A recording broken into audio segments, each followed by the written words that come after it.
apresentar rapidamente, né? Eu sou Ala Moniz, arquiteta urbanista e mestranda do PPGAU da Universidade Federal de Uberlândia, sobre orientação, né, da professora Simone, que atua aí nessa área de assistência técnica há algum tempo. E se você quiser se apresentar, Simone, aproveitar esse momento de abertura. Sim, obrigada. Bom, queria agradecer, né, a oportunidade de estar aqui apresentando o nosso trabalho. Então, eu sou Simone, sou professora da Universidade Federal de Uberlândia e sou coordenadora do Grupo Mora, que é um grupo de pesquisa em habitação, né? E nos últimos 10 anos a gente vem trabalhando bastante com esse tema da habitação de interesse social. Então, a Lamor vai falar um pouquinho mais à frente do grupo, né, Lamor? Sim. E é isso, a gente está desenvolvendo um trabalho mais recente, vinculado ao CAL, patrocinado pelos editais de apoio, né, de ATIS, de Minas Gerais. Então, acho que é muito oportuno estar aqui compartilhando com vocês um pouco desse conhecimento e um pouco das percepções que a gente tem sobre o tema, tá? Espero que a gente consiga contribuir com os objetivos aí do grupo, né? E nos colocamos à disposição também para outros contatos e dúvidas que extrapolarem aqui a nossa participação, tá bom? Obrigada, pessoal. A Lamor vai começar, depois eu falo um pouquinho no final. Isso. Vou apresentar um pouquinho para vocês, né, o nosso grupo de pesquisa, que ele tem atuado aí há bastante tempo em relação à produção de habitação social, produção de moradias verticalizadas em cidades médias, avaliação de desempenho dos edifícios e a resiliência e adaptabilidade do ambiente construído. A gente tem tentado, então, abordar uma linha da inovação tecnológica, né, compreendendo os impactos ambientais e a qualidade espacial. Utilizamos como metodologia principal, e temos avançado nesse campo, a avaliação pós-ocupação, né, do ambiente construído, coprodução e assessoria técnica em habitação social, né?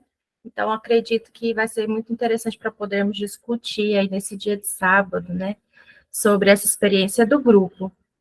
A gente tem feito várias trocas, tanto com a comunidade quanto com outras universidades, e a gente também tem focado na questão da pesquisa e da extensão, envolvendo as ODS de saúde e bem-estar, as comunidades, cidades e comunidades sustentáveis e as ações contra a mudança global. Então, hoje a gente tem alguns parceiros, né, no desenvolvimento dessas pesquisas, como a Faculdade de Computação, o Instituto de Geografia. Nós contamos com uma equipe ativa de 8 professores, estudantes de pós e de graduação, técnicos e também arquitetos colaboradores. Trazendo um pouquinho, né, essa problemática que a gente tem estudado no grupo, principalmente, né, recentemente, a gente tem percebido, né, os problemas envolvendo a habitação de interesse social. Hoje, né, temos o meu trabalho foca na pandemia, então temos percebido então esses impactos, né? Também os problemas qualitativos, não só o déficit quantitativo de habitação social hoje no Brasil, mas também aqueles problemas que são qualitativos, né? Que são herança aí de um programa governamental e de autoconstrução não orientada, que nós vamos apresentar aqui o nosso caso em Uberlândia. A baixa resiliência, que é algo que a gente tem focado nas nossas pesquisas, né? Compreender a resiliência desses ambientes. A resiliência a gente entende como sendo a capacidade do ambiente construído de adaptar aos impactos, né, que podem acontecer aí, sejam a longo ou curto prazo. Os aprendizados, né, da pesquisa do nosso grupo e as experiências nessa atuação tem foco no usuário, mas também, né, visa contribuir com os projetistas e prestadores de serviço. E também, né, essas experiências têm contribuído aí para concretização da lei, né, de ATIS. Então, que se cruza muito bem com essa discussão, né, desse dia de hoje, principalmente em relação às habitações. Então, eu vou mostrar, né, um pouquinho para vocês, localizar aí onde nós ficamos aqui, né, em Uberlândia, onde está o nosso estudo de caso. Então, nós estamos em Minas Gerais, na cidade de Uberlândia, que fica no Triângulo Mineiro. E o bairro de estudo para esse projeto foi o Shopping Park, que é um conjunto habitacional que fica localizado a sul da cidade e foi construída mais de 3 mil unidades habitacionais nessa região. E a gente dá foco, né, para o nosso estudo no residencial Sucesso Brasil, para uma série de questões, como proximidade à área de preservação permanente, proximidade também com um centro, né, de apoio para a comunidade. Então, a gente tem estudado há alguns anos esse conjunto e tem sido muito importante, né, para a construção aí desse saber, dessas compreensões dos impactos. Essa é a vista, né, do bairro Shopping Park em 2010, é assim que foi entregue, e logo em 2019 a gente percebe, então, esse adensamento, né, dado principalmente pela autoconstrução. As casas são geminadas, então, nessa foto, no extremo inferior direito, a gente consegue perceber que dividem o mesmo telhado, e essa mesma, né, parede, que ele pega o quarto, que eu vou mostrar a planta para vocês. Então, mostrando mais um pouquinho, né, de como são essas habitações. Elas são parede, né, uma parede única, geminando esses cômodos, que ficam os quartos, né, dividem essa parede de divisão, é dada pelos quartos. Nós temos a sala, um banheiro com o lavatório do lado de fora e uma cozinha e área de serviço externa sem cobertura. E os cômodos são reduzidos, né? Nós temos aí uma área somente de 33,42 metros quadrados de área útil. E essa entrega, né, principalmente deste bairro, gerou alguns impactos, né? Primeiro deles, que foi um dos principais problemas assim que foi entregue essas casas. Não foram feitos muros de arrimos, então várias casas caíram, né? Aqui nessa reportagem fala dessa interdição dessas casas por conta da ausência desses muros. Tiveram problemas com desabamento de telhado, então o que acontecia numa casa, né, acaba influenciando na outra por essa geminação. Houve também incêndios, né, prejudicando até 3 casas, não só a casa próxima geminada, mas também a outra.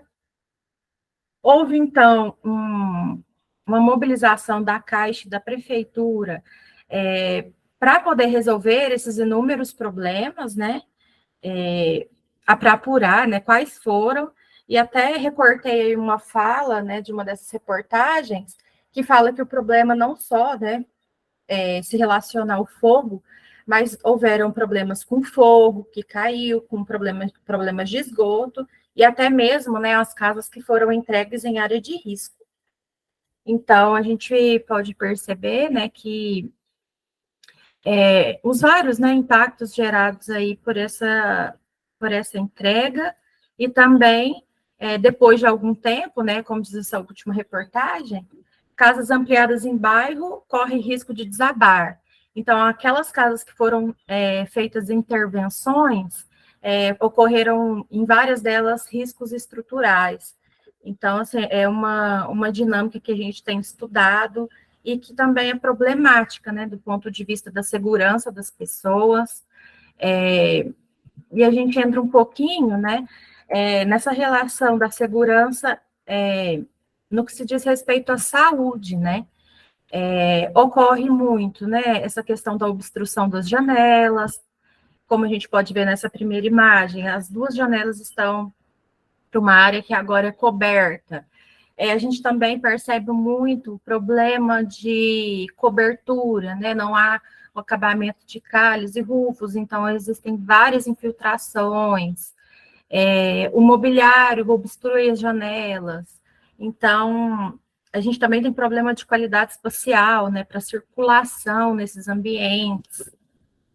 Então, tudo isso, né, a gente tem percebido que tem influenciado na saúde, né, das pessoas, principalmente nesse contexto pandêmico, onde nós, né, ficamos mais em casa, e tenho levantado isso na minha pesquisa, né, que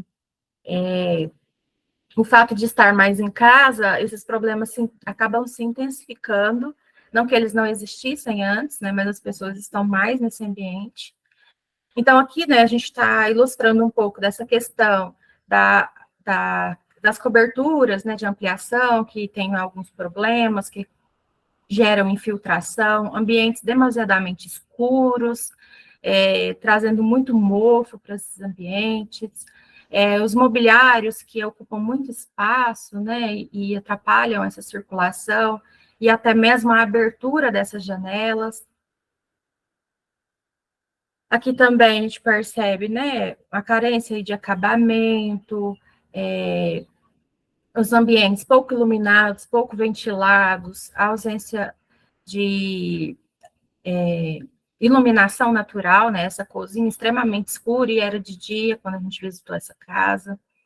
Infiltração, mofo, então são problemas recorrentes que impactam na saúde, né, das pessoas. Como a professora como foi falado, né, na palestra mais cedo, essas questões da saúde têm impactado, de ventilação e iluminação impactam diretamente na saúde das pessoas, né? E a gente tem visto que nosso caso aqui não é diferente. E foi por todos esses motivos e essas análises e esse diagnóstico que a gente tem feito nesses conjuntos habitacionais, que a gente tem trabalhado, então, com esse projeto maior, que é a Casa Resiliente, que a gente tem buscado estratégias projetuais para promoção de resiliência em habitação social, a partir dos métodos de avaliação pós-ocupação. Então, a gente tem buscado identificar e disponibilizar estratégias para reformas e intervenções para que a residência seja tanto saudável, né, quanto resiliente. E a gente tem alguns, né, objetivos que se cruzam diretamente com o projeto que a gente vai apresentar hoje, que é o Estratégias na Palma da Mão. Então, dentro desse projeto maior, que o projeto da Palma da Mão está, né, incluso, nós temos alguns objetivos, como entender o público-alvo, centrar, né, ter o usuário como centro aí dessas intervenções, desenvolver plataforma digital e colaborativa, visto que hoje, né, as pessoas têm acesso a dispositivo como celular e internet, né, a gente tem percebido isso nas nossas pesquisas, e fornecer informações projetuais para os agentes envolvidos na produção de habitação social, para poder promover intervenções mais resilientes, né, e que não causem esses problemas levantados aí nas reportagens. Então, o Reforma na Palma da Mão, ele vem, né, desse diagnóstico, que eu trago alguns dados que nós coletamos aí no decorrer desses anos. Nós fizemos uma aplicação do questionário de impacto antes e depois da pandemia. Então, a gente pôde perceber que alguns incômodos, eles ficaram mais intensos, né, nesse momento de pandemia. Como, por exemplo, a falta de espaço, que na primeira aplicação, 16% dos entrevistados disseram que era um incômodo grande, e agora, na segunda, 35% se sentem incomodados.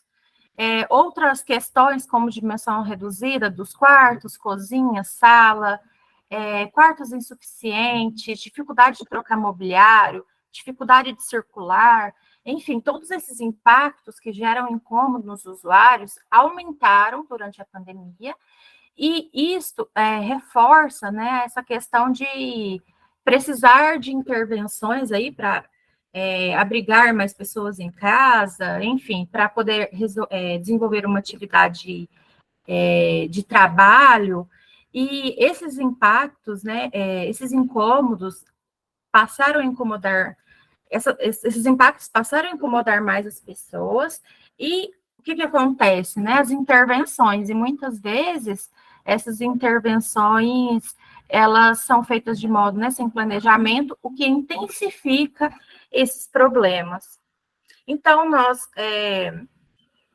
fizemos parte do edital de chamamento público da CAU-MG, agora em 2021, cujo tema era Casa Saudável, Moradia Digna, e tinha essa proposta, né, de qualificação do ambiente social, promover melhorias visando o conforto térmico, principalmente ventilação e iluminação, essa qualidade ambiental que a gente tem percebido, né, a necessidade nesses ambientes, e principalmente, né, esse foco na pandemia, olhando, né, por esse lado do impacto que chega, né, a um curto prazo que precisa se adaptar. Então, a gente teve 5 meses para desenvolver esse trabalho, né, e a professora Simone vai detalhar para a gente como a gente se desenvolveu e como a gente chegou nesse produto. Obrigada, Lamor. Licença, desculpa, só para avisar, 10 minutos. Tá, não, a gente terminar rápido, prometo. Bom, então esse projeto, né, Estratégias na Palma da Mão, a Lamor já contextualizou bastante, né, ele está inserido num projeto maior, nós tivemos apenas 5 meses, depois nós tivemos uma prorrogação de 7 meses, né, desculpa, uma prorrogação de mais 2 meses, então nós chegamos em 7 meses, e aí nós resolvemos prototipar um piloto, né, em relação à plataforma que nós objetivamos no projeto maior, né. Então, nós montamos uma equipe interdisciplinar, né, que é em parceria com a FACOM, Faculdade de Computação, o design, né, que aqui na Faculdade de Arquitetura, nós somos uma Faculdade de Arquitetura, Urbanismo e Design, nós temos o curso de Design também associado, e isso é bem bacana, porque a gente consegue ter essa interdisciplinaridade, né. Pode passar, Ana, obrigada. Então, a gente associou, né, volta só um pouquinho, a avaliação pós-ocupação com a ATIS, né, de uma forma um pouco mais genérica, de uma forma que tivesse uma capilaridade maior, né, e essas interfaces digitais, né. Isso é um piloto, a gente ainda está desenvolvendo, né, a gente pretende aprimorar bastante, mas foi um primeiro produto aí que nós conseguimos realizar. Pode passar. Então, o contexto já foi falado bastante, eu acho que não precisa ser, né, reforçado, mas a gente tem trabalhado muito com essa questão dos atributos da casa resiliente, né, e os atributos da casa resiliente são, no nosso contexto, conforto térmico, eficiência energética, flexibilidade e acessibilidade, que a gente considerou que esses atributos são os mais importantes, mais relevantes nesse contexto da habitação social. Pode passar. O projeto Reforma na Palma da Mão, ele teve alguns objetivos específicos, né, como, por exemplo,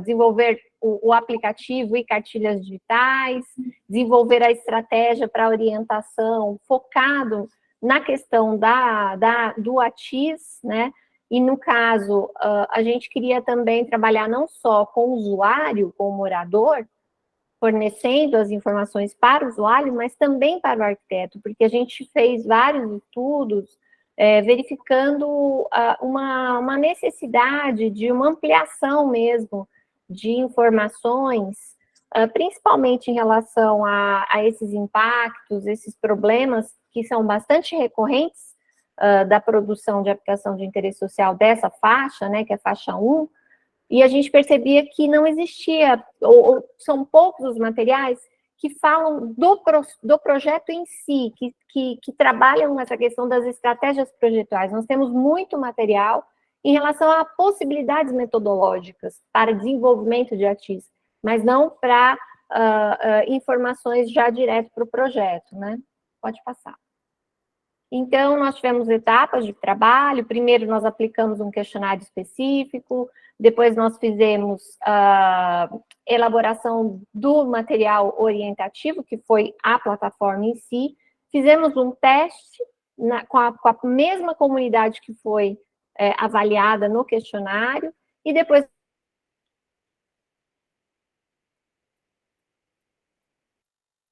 acesso, né, ao site. Pode passar. Então, a primeira etapa, que foi essa aplicação de questionários e apreciação ética, né? Então, a gente já tem bastante experiência no grupo com avaliação pós-ocupação, avaliação de desempenho. A gente aplicou questionários, aprovamos, né? E algumas questões específicas que a gente queria trabalhar, né? Nós escolhemos alguns recortes, né, sobre essa questão do piloto. Pode passar?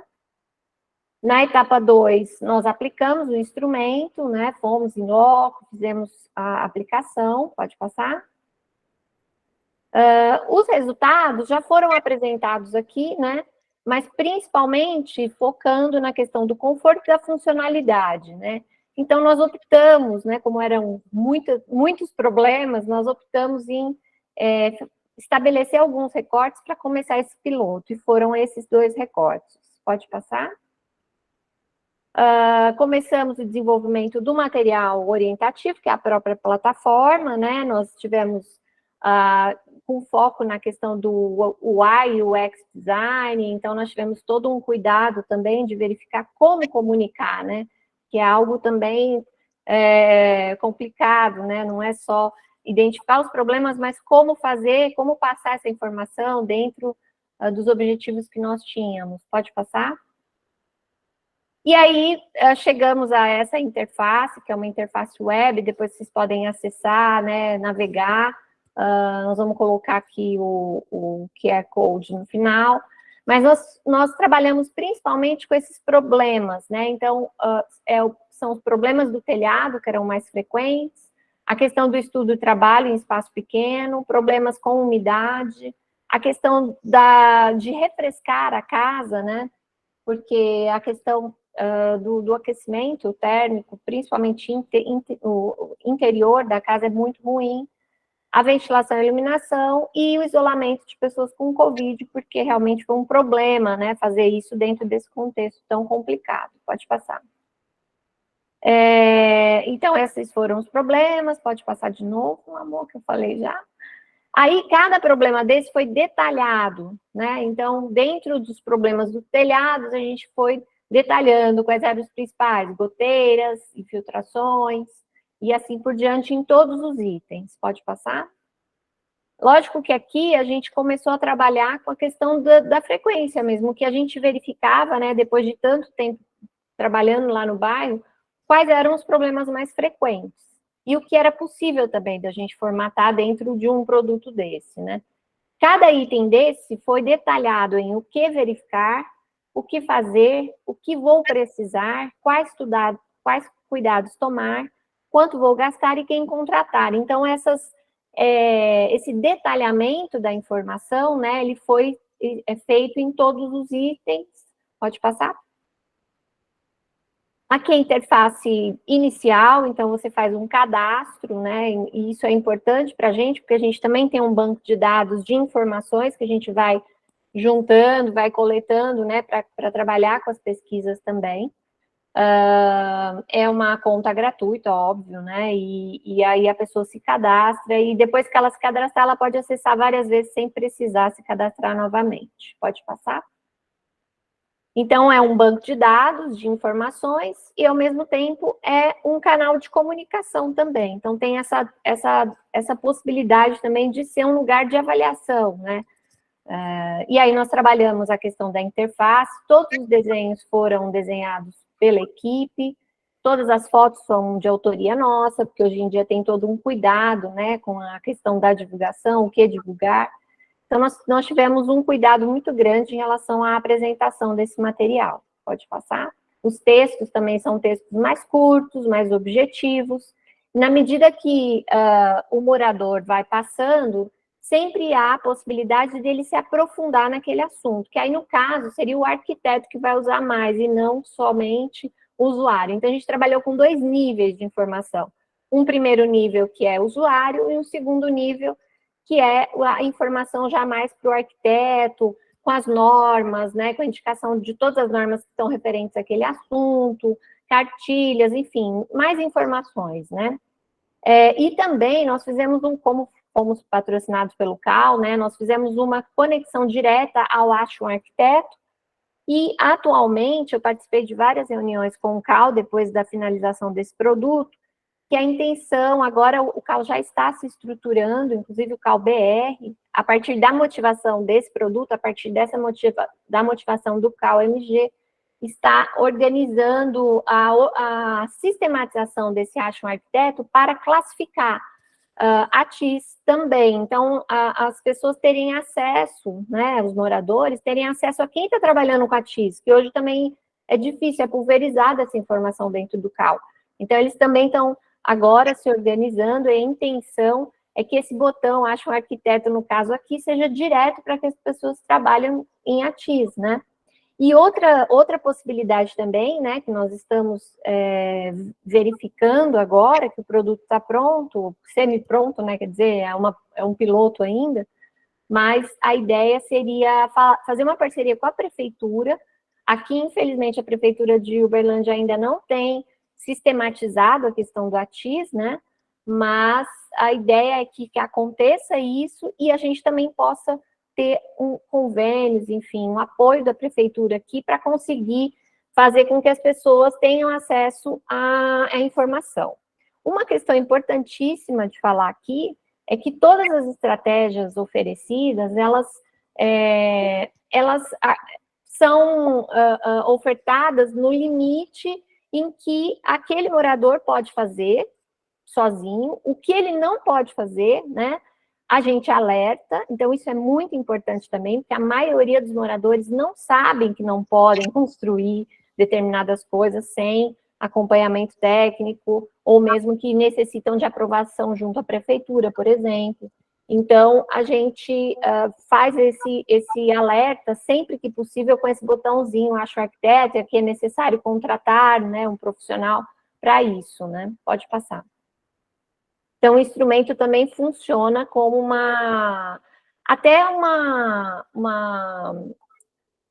um esclarecimento sobre qual é o papel do arquiteto, né, o quanto é importante o trabalho do arquiteto para esse acompanhamento, né. Então, aqui são mais algumas telas, a gente usou exemplos práticos, as próprias fotos das casas, né, levantadas, com autorização também, a gente foi colocando no site, né, pode passar. E aqui, a ideia a transferência do conhecimento, né, ela se dá, então, por esse nível, que é principalmente o registro fotográfico, e também os esquemas. Então, a gente trabalhou com muitos esquemas bem didáticos, né, do que é certo e do que é errado. Pode passar mais um, deixa eu ver se tem, Lamon, alguma... não vai ter, eu acho, mas tem no site, depois, os esqueminhas que a gente foi fazendo, conforme vocês vão abrindo as telas, né, esses esquemas vão aparecendo. Pode passar? E aí, no final, a gente optou, ainda não está disponível essa cartilha nesse piloto, mas a gente, ao final, quer disponibilizar também uma cartilha completa, né, exatamente para que as pessoas possam baixar e o arquiteto também possa ter acesso a esse material completo, com todos os detalhes e níveis, né? Pode passar. Então, esse foi o material de divulgação que a gente fez, vários panfletos, né? Desculpa, volta só um pouquinho. Essa é a cartilha, desculpa, não é o material de divulgação, não. Essa é a cartilha, né? Nós fizemos uma cartilha sintética e distribuímos no bairro, até porque os moradores gostaram bastante de ter esse material à mão, né? Independente do site. Com algumas informações básicas, e aí, a partir do interesse do morador, ele entra no site e consegue ter acesso à informação mais completa. Pode passar? Isso foi já na parte de disseminação, né?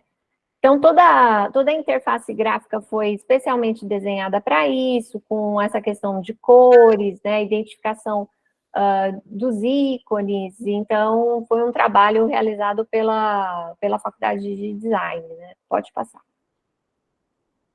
Aí a questão dos passos, esqueminhas, com informações bem didáticas, né? Como fazer e não fazer, por exemplo, que é uma coisa que funciona bastante, né? E sempre os alertas, né? Isso aqui pode, isso não pode, isso você tem que ter cuidado, exige aprovação ou não, pode passar. E fizemos o teste com os moradores, né? Fomos até eles com o aplicativo e com a cartilha, e aí verificamos ainda arestas, né? Questões que precisam ser melhoradas, né? Principalmente em relação à quantidade de informação, né? A gente vê que a população tem muita dificuldade, né? De acessar conteúdos muito grandes, então a gente agora está numa segunda parte do trabalho, que é exatamente aprimorar essas orientações, né? Aumentar o número de orientações, porque aqui foi mesmo um piloto, então a gente pretende potencializar o número de orientações e principalmente melhorar a web, né, a interface. Pode passar? Aí são algumas fotos, né, da disseminação. Isso. E essa cartilha foi a cartilha que a gente utilizou para fazer a disseminação. Então, distribuímos em todo o bairro. E aí agora a gente está acompanhando um pouco isso, né? O acesso. O site tem um canal que é para as pessoas poderem colocar o que pensam, um espaço aberto. Isso tem também acontecido bastante. Então, a gente vê que a plataforma também pode ser ela é muito potente em termos de colaboração, a gente quer potencializar isso também, fazer com que os moradores possam dar upload de fotos das suas casas, que possam, enfim, compartilhar experiências, né, com os vizinhos e com pessoas que também têm os mesmos problemas, né, e que enfrentam, ao mesmo tempo, uma vontade grande de melhorar a sua casa, né? Pode passar. Aqui com os moradores, né? Então, quando a gente aplicou, levamos as cartilhas. Pode passar. E fizemos também toda uma divulgação virtual, né? Em WhatsApp, a gente tem todos os moradores nos grupos de WhatsApp, a gente já vem trabalhando com esses grupos de WhatsApp já há um tempo, com os moradores, inclusive aplicando questionários, testando outros instrumentos, né? A gente, no grupo, se vocês tiverem assim, interesse de olhar, no site do Grupo Mora, nós temos alguns outros aplicativos que a gente vem desenvolvendo também, nesse sentido de trabalhar com avaliação pós-ocupação. E também nós temos uma plataforma, eu estou terminando já. Temos uma plataforma que é a plataforma mais técnica, onde a gente fala do projeto, a gente mostra a estrutura do projeto, a gente mostra outras experiências que nós tivemos com assessoria técnica, que foi um edital do CAL de 2019, onde nós fizemos a clássica, né, assessoria técnica clássica, a gente escolheu, fizemos a seleção dos moradores e desenvolvemos projetos específicos para as casas, e temos outros projetos que estão aí na plataforma também, que estão meio que orbitando nesse assunto, que é a melhoria da qualidade de vida dessas pessoas que são impactadas, querendo ou não, pela baixa qualidade dos projetos e das implantações, enfim, que são disponibilizadas, né? Pode passar? Aqui é o grupo, e esse grupo, ele é o grupo que trabalhou diretamente com reforma, com o aplicativo, mas nós temos uma equipe maior, então, que são alunos de mestrado, doutorado e iniciação científica que estão desenvolvendo outros projetos, né? Acho que é isso. E nos colocamos à disposição. Aí tem o QR Code para baixar, né? E é isso, é um piloto, é uma tentativa, a gente está experimentando, né, novas tecnologias aí para conseguir comunicar com essas pessoas que estão o tempo todo no celular, né? Então a gente viu como seria essa experiência, né? Agora a gente quer trabalhar mais frentes, né? Inclusive com realidade virtual ampliada, que é uma ferramenta que a gente viu que os moradores se interessam bastante, a gente já fez alguns pequenos testes. E é isso, pessoal, muito obrigada. Obrigada, pessoal.